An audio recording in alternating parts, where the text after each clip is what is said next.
Today we're going to take apart this screen. This is the other half of the Philco Predicta Tandem. Chassis over there on the floor. Unfortunately, spinning this around on my bench is a little tricky because, unlike every other Predicta, the screen on this does not actually pivot down here. It's fixed permanently to its base. Also, you can see the RCA jack down in there. And I don't want to goof this flat ribbon cable up because it's still mostly flexible, but I don't want to push my luck trying to wrap it around there and everything would put a twist in it. Anyway, we only need to look at it from this end realistically because our aim is to get in here and deal with all of this. On the back side of this assembly, there are capacitors we need to deal with. I'm not sure what this is flopping around in here. Oh, interesting. It looks like there's a cord on it. Yeah, there's a cord end right here. And it almost looks like a disconnect or something. I don't know what that's about. Maybe that's one of those adjustable focus things. What do we got here? So this section down here is the internals of the CRT assembly. Gray, no, vertical. Optional for best focus. One connection to ground, or one connection to a 400-volt source.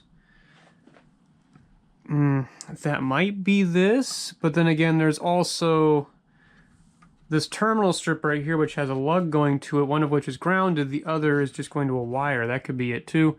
We'll have to get it apart to really be able to see. Now, I do also have some instructions that at least show... Oh, wait a minute. AC interlock, jumper to operate with cover removed. What? Oh, this is supposed to be attached to the cover. Interesting. I guess, yeah, that is a separate piece. So that's part of the filament circuit. Or no. Oh, that... I was under the impression that the two pins that were jumpered for the AC circuit were just in the socket. It's actually up here. They force the power cord to go all the way through this into the end and run back. That's a lot of resistance.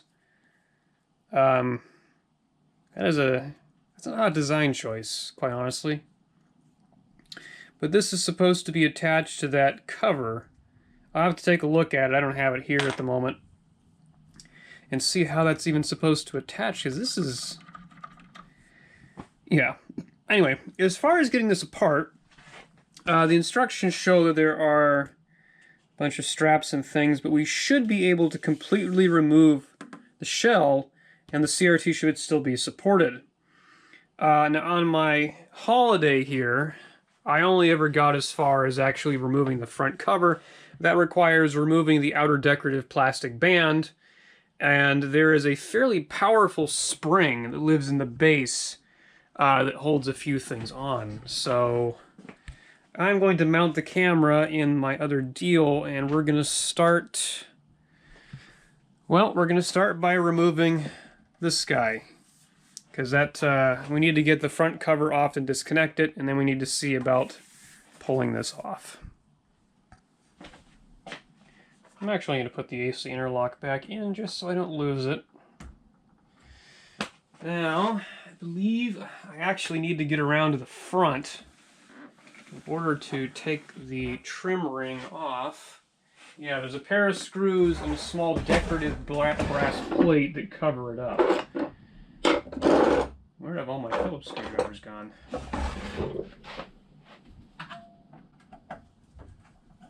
So we gotta take this here and this here.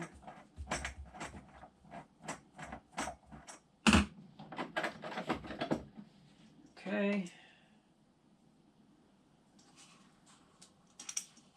Set those outside, and yes, there is a very large spring hiding underneath there, which means I'm going to need a pair of pliers to try and gently disconnect it. And my good needle nose pliers are missing. Okay, I'm going to get you in a little closer toward the bottom here so you can see what it is I am doing as best I can. Oh, this is an awkward angle. And I'm going to have to twist you a little sideways, so it's hard to see from here. But there's a spring.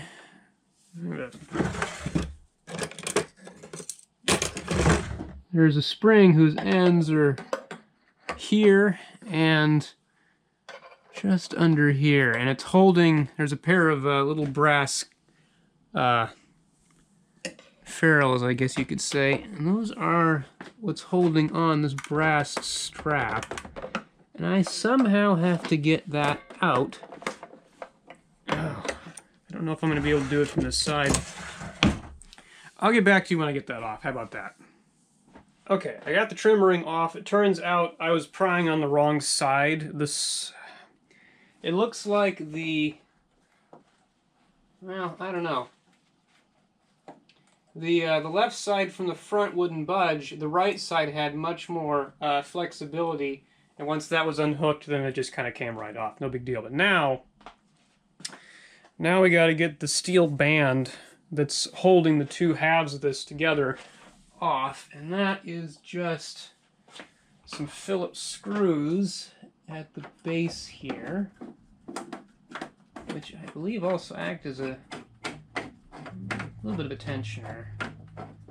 I just hope this isn't going to be too much of a pain in the butt to put back together, because these do warp a little bit with age.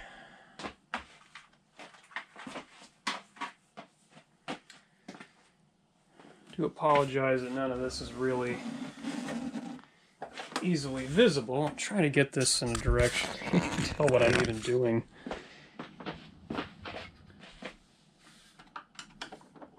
Okay. Oh, this is the wrong size Phillips.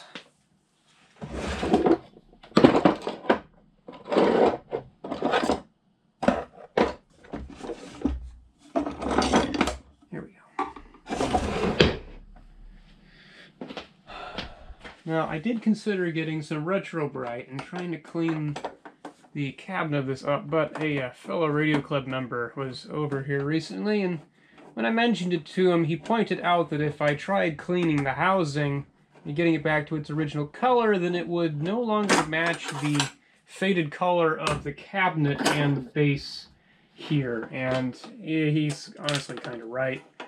I was only into this for doing the electrical work, so I think I'm going to leave it at that. If they want to get crazy with the aesthetics, then they can go for that. This is a little tight. There we go. Yeah, I'm going to have to wipe these down a little bit. They're a little dirty. And,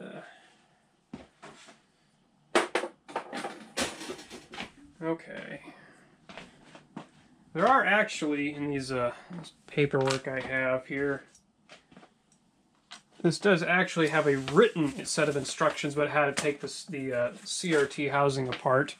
But there's only one or two pictures of the very first section, so they're not super helpful. But at this point, you should be able to pop the screen protector off. Ooh, yikes. Well, I'm going to do a little bit of cleaning on the inside there. There's a... Oh, and there's that wonderful smell. This isn't going as bad as the other stuff, but I should definitely go in here with some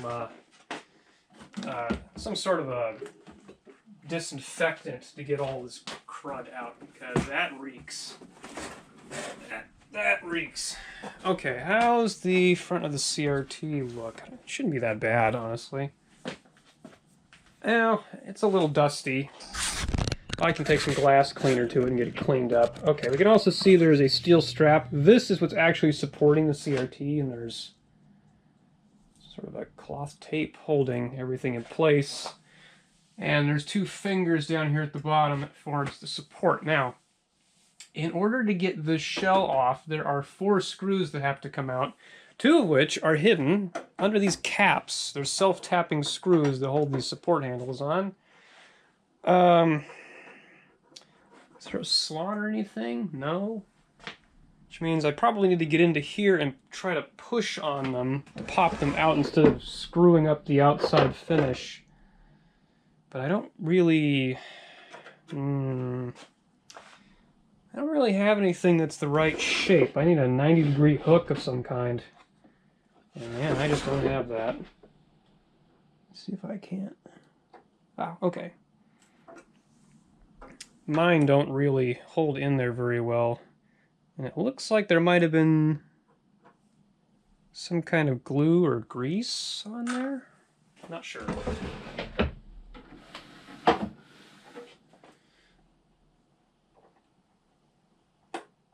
Yeah, just a little bit of light pressure. There we go. And those are not 1/4 inch. Those are a bit bigger.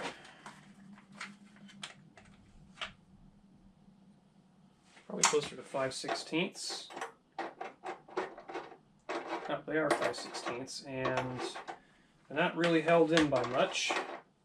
Don't even need the driver for that.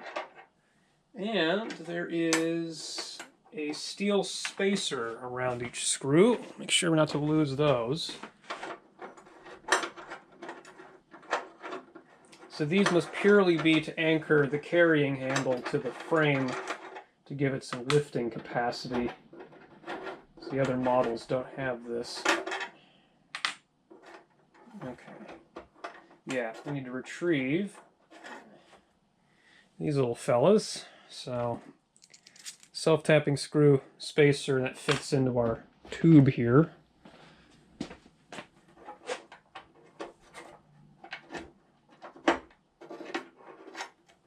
Okay, there's that one. And then that just comes right off. I don't know if I want to try polishing this because all this really is lacquer, I believe. Like a gold lacquer, and I can see where it's faded off. If I try to put any kind of polish on this, I'm probably going to take all the color off of it, or what's left of the color. So we're not going to tempt fate with that, and we'll leave it alone. And now, yeah, so these are just kind of there. And they just sort of, oh, I see, the instructions mention that there was a keying position. So these just pop off, rotate, and, okay. Yeah, so these have a little pair of little pegs at the bottom. So you pull them out, rotate them 90 degrees, and then extract. That's pretty easy.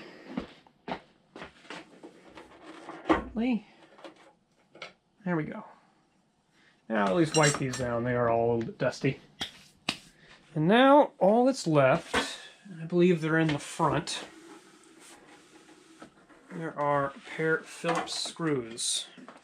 Okay. What I'm looking at, this guy right here is attached to the housing. And there's a complementary one on the other side. It doesn't look like we have anything around the top that holds it. No, it is literally just those 2 screws at the bottom. Okay, I can work with that. Although now I am trying to do this one-handed, and that's probably not a very good idea. I'm going to mount the camera back up. Although I suppose this realistically isn't much easier.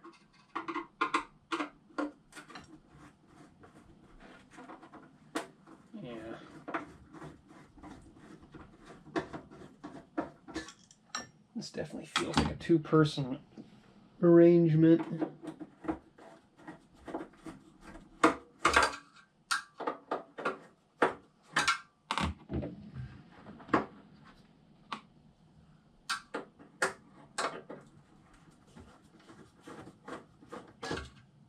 Okay, And that's everything, which means now if I maneuver around the camera, gently grab a hold of this,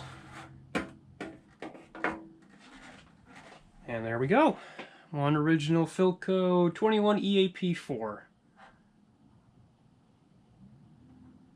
Neat. It's never been replaced. Alright, and then we set the housing down over with its screen protector. A little bit of cobwebs in here, not too bad.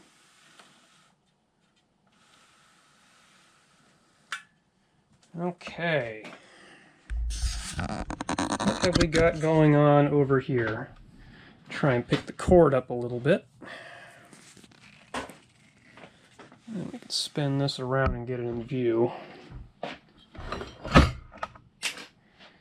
That was a pen. Okay. Ah, good. The original warning for the CRT is on there. I should probably take heed of that. Hang on a second here. Let me just... Alright, we should be alright. Yeah, we're good.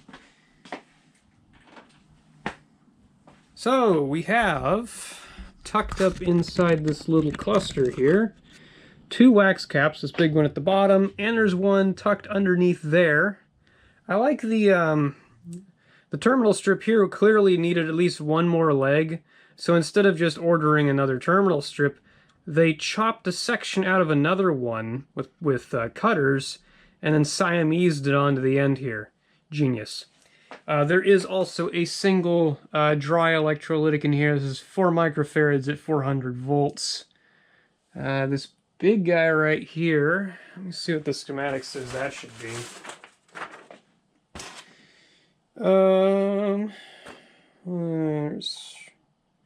There should be a 0.022 at 400 volts and a 0.22 at 400 volts. So I'm going to take a wild guess and say that's the 0.22 and that's the 0.022. I'm going to check all these resistors. I might outright replace them just because they're a pain in the butt to get to. Yeah, I think I will. Oh, but this is kind of neat. This is probably the only time where we'll actually get to see the makeup of the cord assembly. Although I think Bob Anderson actually posted a cut section of one of those cords.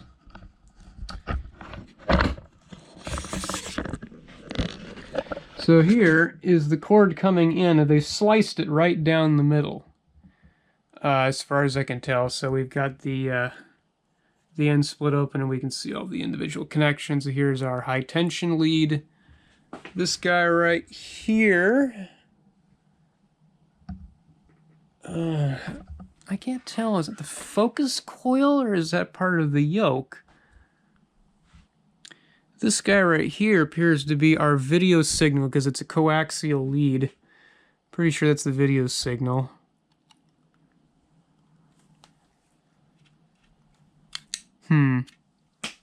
Interesting. Does this have... Let's see, vertical, horizontal... AC oh, the AC interlock is right there. Okay.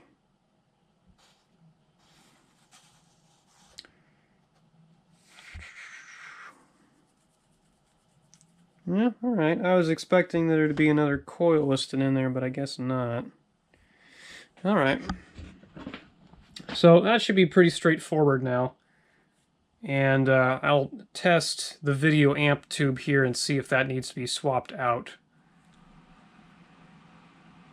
Okay, all of the repair work is done in here, with some caveats, actually. New capacitors, little guy tucked all the way back in there, and the new electrolytic, which was much easier just to mount directly to the tube socket here.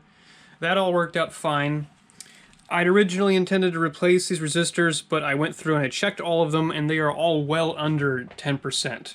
They are almost dead on their original values. So I'm going to leave these alone. They're not impossible to get to. Taking the housing apart is much easier than stripping the chassis down to get one of the boards out of it, so those are probably a-okay.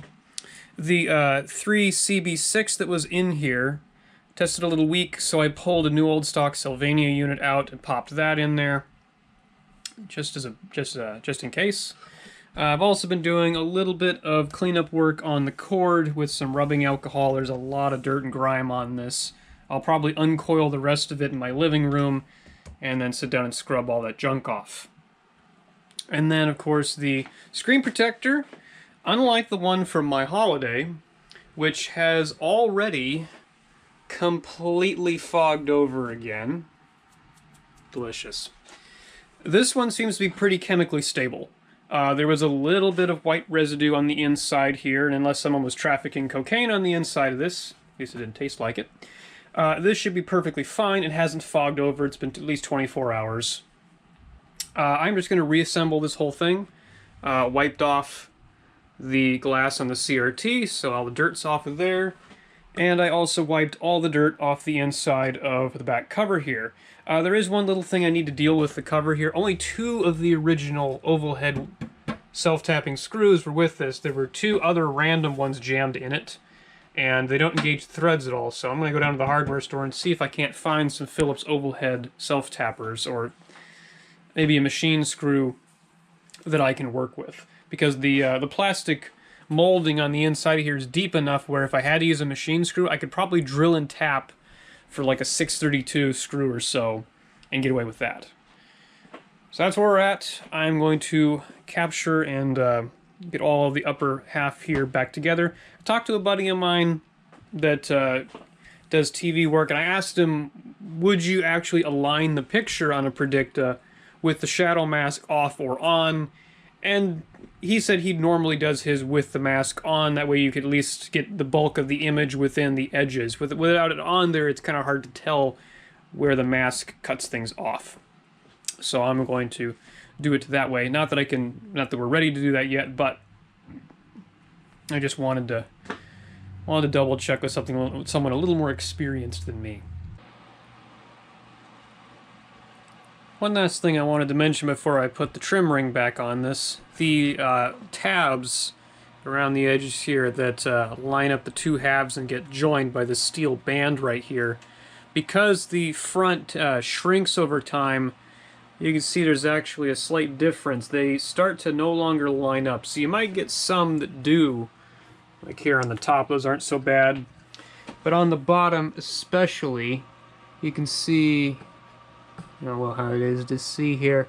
This tab is much more prominent on the back shell. The actual tab on the front is sucked in by about 1/8 of an inch, because this whole section under here has started to pull in, and it's the same way on the other side. However, once the band is on, that's completely covered up, so it's not that big of a deal. Okay, so the monitors all reassembled here. Got the trim band back on it and the little piece of brass at the bottom. I gotta deduct points for the design of the Predicta for using this godforsaken spring under here to hold this on when I feel like a pair of bent metal tabs on either side with attachment screws probably would have been a less frustrating way to hold it on there.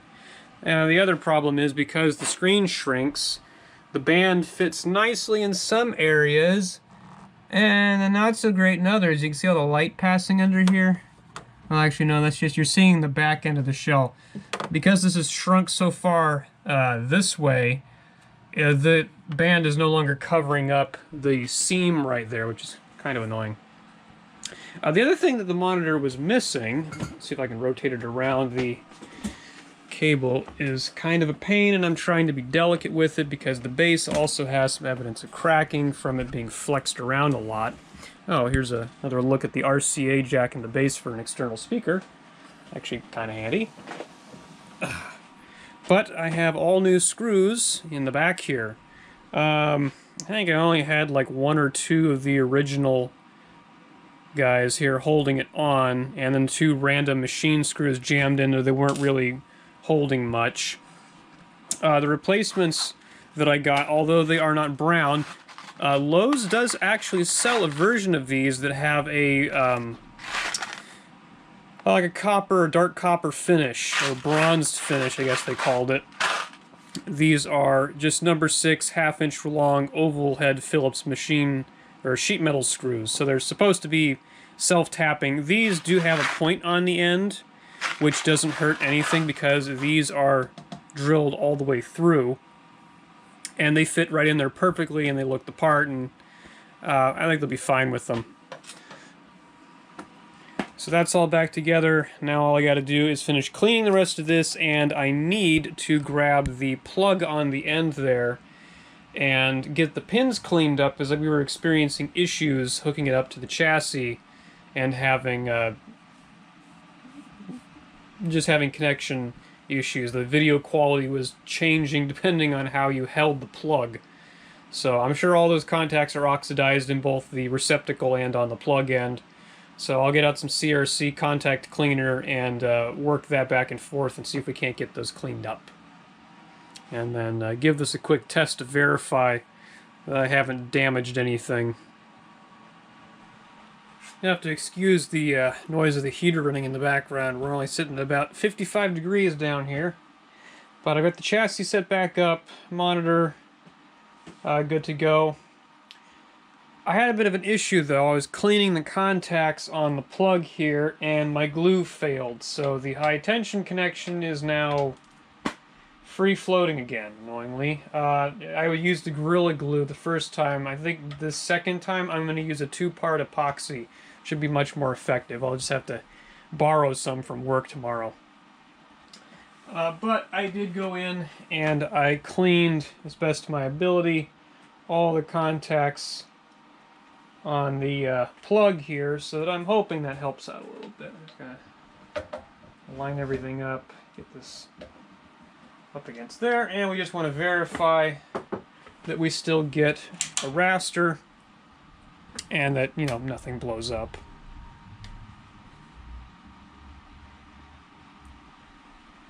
Let's see. I don't know if the power switch is actually engaged or not. Yes, it is. We've got the dial lamp glowing there. So we're going to turn that off. Oh, there it is. Okay, so yes, we do still have a raster. Still got a very good range of brightness. And we're not even to 120 volts yet, so that's pretty good. Don't think I really need to do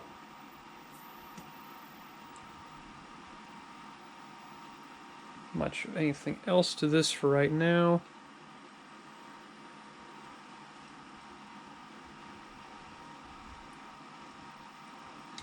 Yeah, I think that'll do it. So, still got video signal going to the CRT. So that's good. Which means now we got to get cracking on the deflection board. Which, compared to the Princess, is honestly a lot easier. Far fewer connections, don't gotta lever a bunch of stuff out of the way. Just pop the wires out, twist the ground lugs off, and Bob's your uncle. I wonder if I need to let this discharge.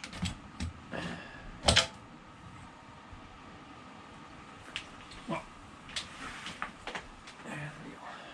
Yeah, so if I carefully flip this around,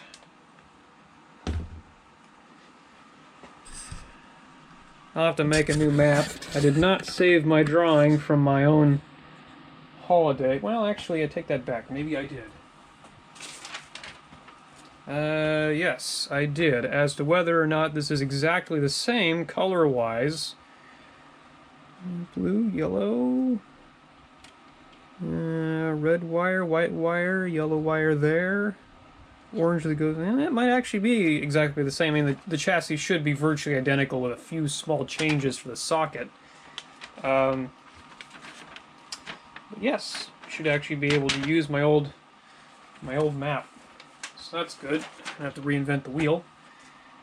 I'll have to take stock, though, and see if I have enough sockets for this. I'm quite positive that I ordered enough sockets to do both TVs, as well as a brand new set of couplets for this, which are right here, as a matter of fact. So, got a full set of those. And unlike the previous one, there are no shielded tubes on this, so I don't have to fiddle with that at all. And I'll be really curious to see how this livens up the video signal. Of course, there is still one couplet inside the IF band, or assembly, that I need to do. Clean up all the tubes and everything and check them to see how strong they are. But I'm hoping, I think this time I'm going to leave the IF alone, do the resistors and everything, clean up the connections, but I'm not going to screw with it. I think that's going to do it for this one. Thanks for watching, and we'll be back soon, and I'll see you in the next one.